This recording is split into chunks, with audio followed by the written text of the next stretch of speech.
Dear friends, welcome to your very own Gyan garden. आज हम लोग ज्ञान गार्डन में ख़ास करके वैसे कुछ एरर्स के बारे में जानेंगे जो प्रायः डिटेक्ट करने में कठिन होते हैं, उनको फाइंड आउट करना मुश्किल होता है और कभी आप अपने बोलचाल में या आप जब एग्ज़ाम वगैरह भी दे रहे हैं तो वहाँ पर जो है एक कठिनाई आती है। तो सबसे पहले मैं तो आपसे यह शेयर करना चाहूँगा कि it is a matter of experience. In my earlier videos I have already shared my experience with you. Okay, what is the opinion of great grammarians? What is the opinion of all the linguists? जितने भाषाविद हैं, ग्रामरियन हैं, सब यही कहते हैं कि learning English is less about grammar and more about imitation and repetition of correct expressions. आप ज़्यादा से ज़्यादा बुक्स पढ़ें, रेडियो टेलीविज़न सुने, न्यूज़ वगैरह आता है उसको सुने, लेकिन आप प्रैक्टिस करें और अपनी रियल लाइफ सिचुएशन में बोलने का कोशिश करें। तो यहाँ हम कुछ वैसे एरर्स को देखेंगे जो प्रायः अनुभवी लोग भी गलती कर बैठते हैं। तो जैसे आपने सबसे पहले देखा, ये है बोर्डिंग एंड लॉजिंग। लोग कहते हैं कि भाई फलाने स्कूल का बोर्डिंग एंड लॉजिंग का खर्च बहुत ज़्यादा है। तो भाई बोर्डिंग एंड लॉजिंग यह जो है करेक्ट नहीं है। ओके, लॉजिंग का मतलब होता है आप जब कहीं रुकते हैं, ठहरते हैं, तो जो एक शेल्टर के रूप में आपको ठहरने के लिए जो एकोमोडेशन जो आपको मिलता है, that is called lodging. Okay, यह जो है केवल आपके एकोमोडेशन की बात करता है, लेकिन यह बोर्डिंग जो है, बोर्डिंग वैसे जगह पर यूज़ किया जाता है, वैसी परिस्थिति में जहाँ पर आप ठहरते भी हैं लेकिन आपको वहाँ खाना भी मिलता है और दोनों के चार्ज वहाँ शामिल होते हैं। तो आप ऐसा कभी नहीं करें। बोर्डिंग करेक्ट एक्सप्रेशन नहीं है, इसके लिए करेक्ट एक्सप्रेशन है बोर्ड। इसमें से आप ING हटा दें, ठीक है। तो इसके लिए आप बोर्डिंग, यहाँ आपने लिखा बोर्डिंग में, आप इसको करेक्ट अगर आप करना चाहते हैं तो आप लिखेंगे बोर्ड एंड लॉजिंग। अब ये ज़रा बोर्ड एंड लॉजिंग जो है ये थोड़ा अनयूजुअल लगता है, बोर्ड एंड लॉजिंग। कुछ आदमी फूडिंग एंड लॉजिंग भी कहते हैं। भाई यह भी रिडिकुलस है। फूडिंग एंड लॉजिंग नहीं होता है। आप जब भी बोलें तो फूड एंड लॉजिंग, क्लियर। और अकेले आप अगर बोर्डिंग बोलते हैं, इसका मतलब है कि उसमें रहने का, खाने का व्यवस्था, अरेंजमेंट जो है वो शामिल है। ओके, तो आइदर यू से बोर्ड एंड लॉजिंग और food and lodging. Okay, food and lodging. तो यह गलती प्रायः लोग करते हैं। ओके, और मैं वैसे खास करके एरर्स को आपसे शेयर कर रहा हूँ, वैसे मिस्टेक्स को जो हमको भी कभी ना कभी लगा कि कठिनाई हो रही है, तो उन चीज़ों को मैंने खास करके जो है आपसे शेयर किया है। दूसरा आप देखें, the economical condition of Sri Lanka is miserable.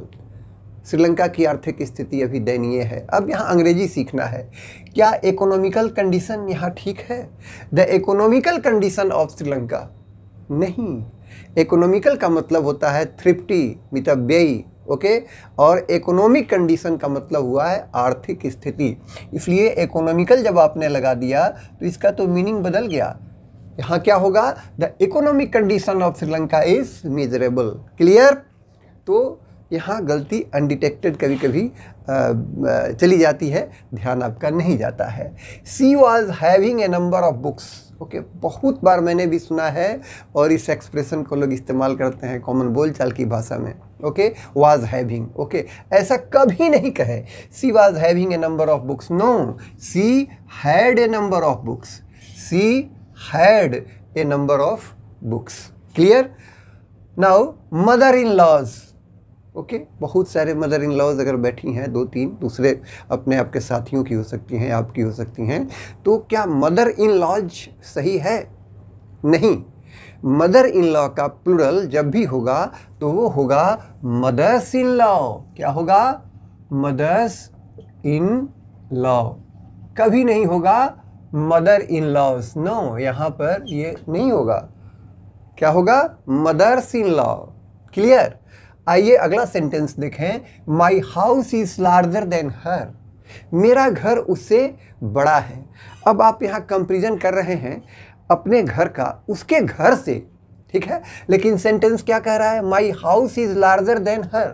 लग रहा है कि उसी से आप अपने घर की तुलना कर रहे हैं, तो ये this is not proper. Okay, आप देखें कि कंपेरिजन किस चीज़ का हो रहा है, तो उसके घर का हो रहा है आपके घर से। तो यहाँ क्या होगा? My house is larger than hers, my house is larger than hers. Okay, he is ill from fever, वह बुखार से पीड़ित है, बुखार से बीमार है।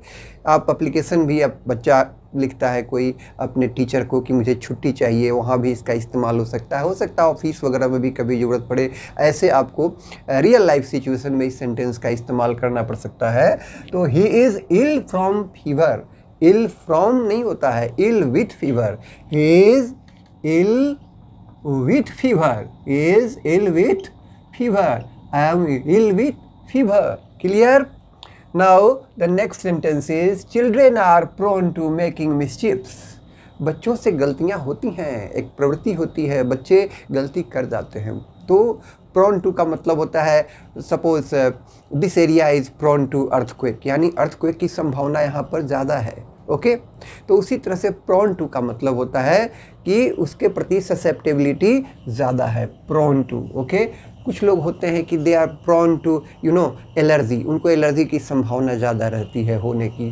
तो children are prone to making mischiefs. अब यहाँ गलती कहाँ है? यहाँ गलती है, मिसचिफ्स जो है कभी नहीं होगा, मिसचिफ होगा। ओके, मिसचिफ का प्लूरल मिसचिफ्स नहीं होगा, इसलिए कभी आप मत सोचें कि भाई चिल्ड्रेन है तो मिसचिफ्स होगा, नहीं, children are prone to making mischief, mischiefs कभी नहीं होगा, मिसचिफ ही होगा, मिसचिफ।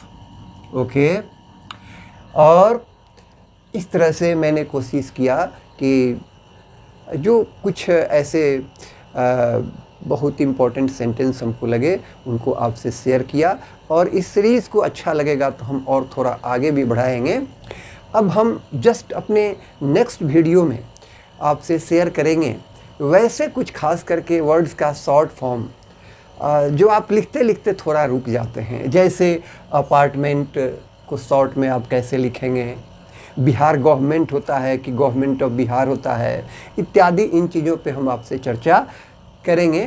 तो अगर आपको यह सेशन अच्छा लगा होगा तो प्लीज़ आप मुझे अपना फीडबैक देंगे, ज्ञान गार्डन को अपना प्यार देंगे, and please do subscribe to this channel and encourage me. Thank you.